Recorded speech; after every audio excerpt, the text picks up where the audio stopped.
The purpose of a story of self is to be able to answer the question, do I get this person? In this clip, you're going to watch me coach Claris for the first time. I've never coached her before, and so you're going to see that you don't always get to a perfect draft in the first time that you coach someone. So ease up on the stress and just go in with some specific questions. Ask questions that help you understand where that person learned their values. We call that getting to the origin story. Pay attention to the specific questions I ask that help us drill down into specific moments. And finally, don't forget to start with what worked in their story so they know what to keep. Go in with your intervention. What are the questions you're going to ask to fill in the gaps? And then finally wrap up and make sure that person knows what to walk away with. Let's watch how this clip goes. Okay, Claire, so I'm going to put 2 minutes on the clock. I'll give you 1 minute warning, 30 seconds, and then you'll finish your story there. We'll jump into 3 minutes of coaching, okay? Okay. All right, whenever you're ready. Okay. When I was 18 years old, I was attending a small liberal arts college outside of Philadelphia, and I joined a Christian fellowship, so I grew up Christian, and it was this Christian fellowship where people came from all different spectrums of Christianity, and so you had people who disagreed with one another on things that they thought were life and death, and that was a really interesting space. And one of the most pivotal things for me that happened that was also pivotal for this person was someone who I had met even before school started and had built a friendship with and really trusted. His name was Anthony. He, during his sophomore year and my freshman year, decided to come out, and the first group of people that he came out to very publicly was that Christian fellowship. And this was a group of people who, some of them very much believed that who he was and how he identified, he was not going to have an afterlife that they believed in. And it was that sort of bravery, and it was that sort of community that he trusted, and the way that he called them to accept who he was, despite their concerns and convictions, that I thought really impacted me. I mean, at the time, too, I was part of a church that believed that homosexuality was a sin. And I had never seen somebody hold those two identities so strongly in tandem, and also so much want to investigate them. And I find now that I'm course assisting for a professor who allows people to share their stories and calls them to do that.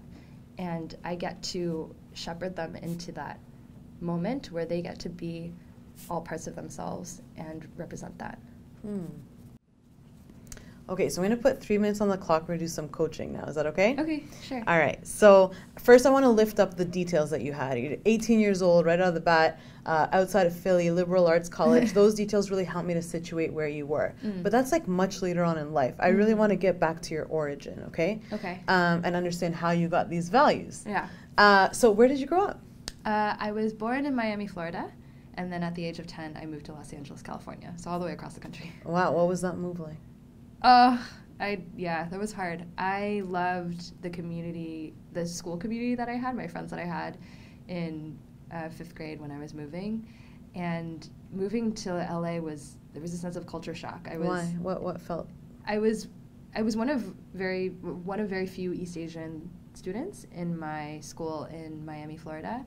And it was also a more middle-class suburb. And I moved to a space in Los Angeles that was very heavily Asian American, East Asian American, and it was also much wealthier. Okay, so what was that dissonance with the growing up there and then moving there?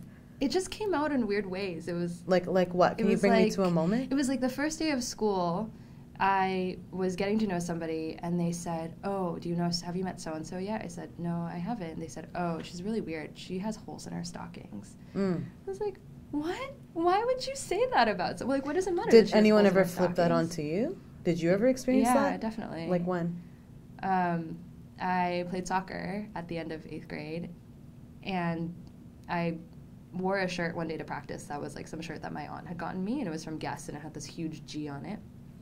And there was this girl who, I don't know, I think she had just decided that I don't know what was going on, but she came up to me. And where were you exactly? We were on the soccer field. It was practice. On the field. Yeah, in the middle of practice. Okay. Yeah, in the middle of practice. And she comes up to me. She's like, "Oh, I like your shirt. Where's it from?" I was like, oh, it's from Guess? She's like, oh, I thought it'd be from like Gap or something. I was like, what? I'm really confused because you, one, complimented me, but also are kind of like passing judgment. Well, how did you actually feel in that moment? Not what you thought, but how did you feel? I felt really judged. Why? And I felt, and it was also that I watched her go back to her friend on the team and be like, oh, like that's such a weird shirt to be wearing to practice. So what did you do in that moment? Nothing. I didn't do any. I just continued on with practice, and I was really uncomfortable and really seething. And then my mom picked me up from practice, and I just remember like bursting out into tears. And what did your mom say? Into the car. Well, I think I was so frustrated. I felt so indignant that I'd never done anything to this person, and yet she decided to pass this judgment. And I was like, why? I think I had the sense of like, why am I? What did so you say to your nice mom? to Did you people? share it with your mom? Yeah, I told her the story, and I was like, why am I so kind to people if people aren't kind back? Like, what's that? Like, I can try to be kind to so many people, but I cannot ever guarantee that people are going to be kind to me. So what did your mom say? I mean, she was essentially like, but that's not the reason that we're kind to people. It's not because we expect them to be kind back to us. Did that hit home with you, or? Yeah. Why? Because I also realized that I didn't want to become that cynic, that callous cynic that I had seen and that I was seeing in the person who had decided to judge me because she thought it was fun, and realized that that was probably from some other place where she felt like she needed to exert that back onto somebody else. Okay. So I want to just stop us for a second here because we're out of time. Okay. But what I want to point out is that we got back to an origin moment of challenge that you faced, right, on that soccer field, but also kind of a glimmer of hope with what your mom told you. Yeah. And so what I want to see now is, like, when did you then make the choice to stand up for yourself or others, and how that then connects to the spaces that you create for others now.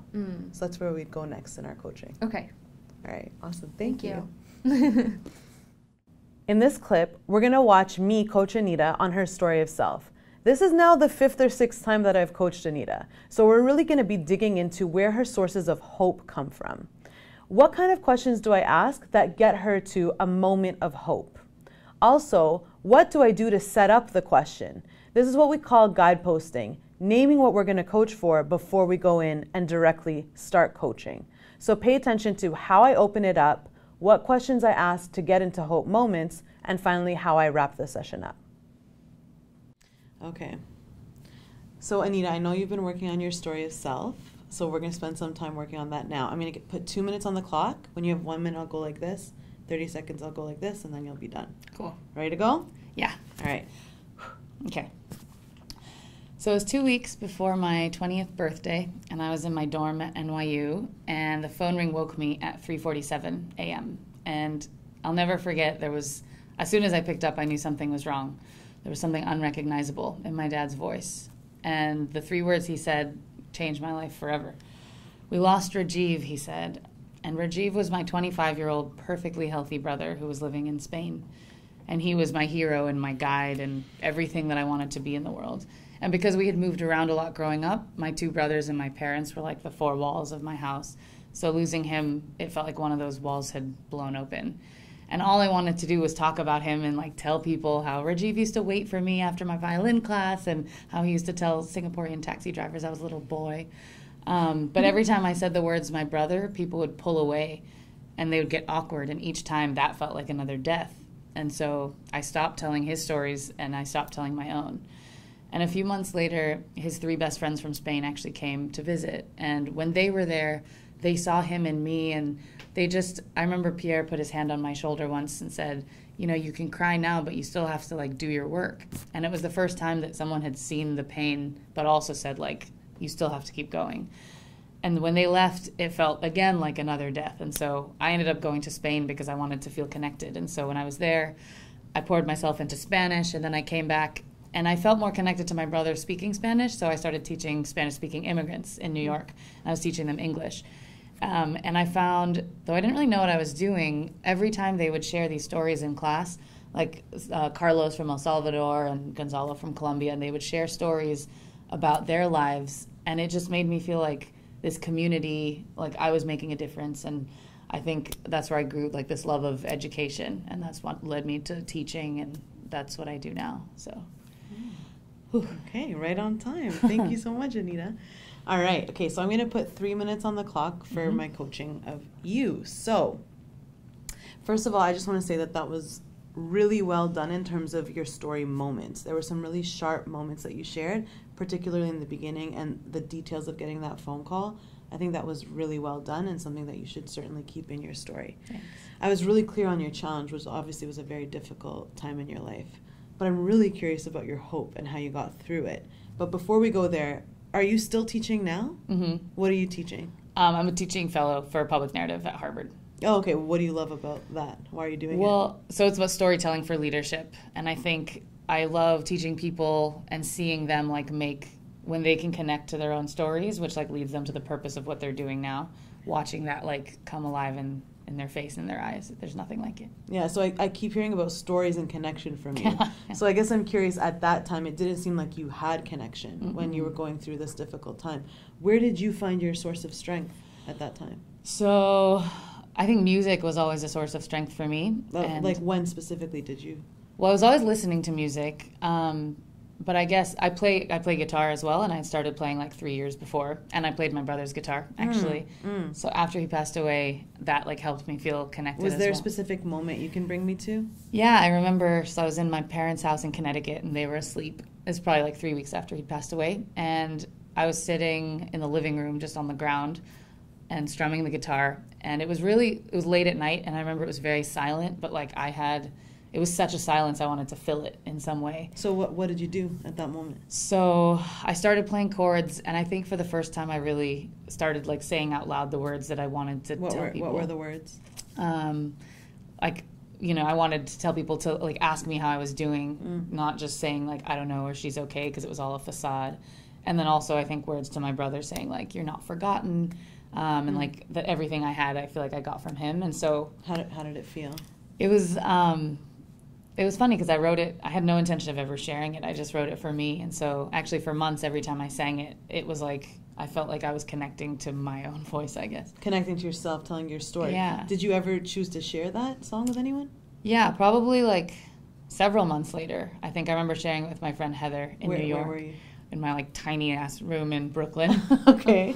And I was on the bed and she was sitting on the floor, and I remember giving all these like excuses about like, maybe it sounds like something else and whatever, and finally started playing it. And I'd looked away because I felt so embarrassed, but when I finally finished and looked at her, she was sitting there with tears streaming down her face. And then she gave me this huge hug, and she was so honored that I had like shared this How did story. that make you feel? Like amazing and connected, I think. Yeah.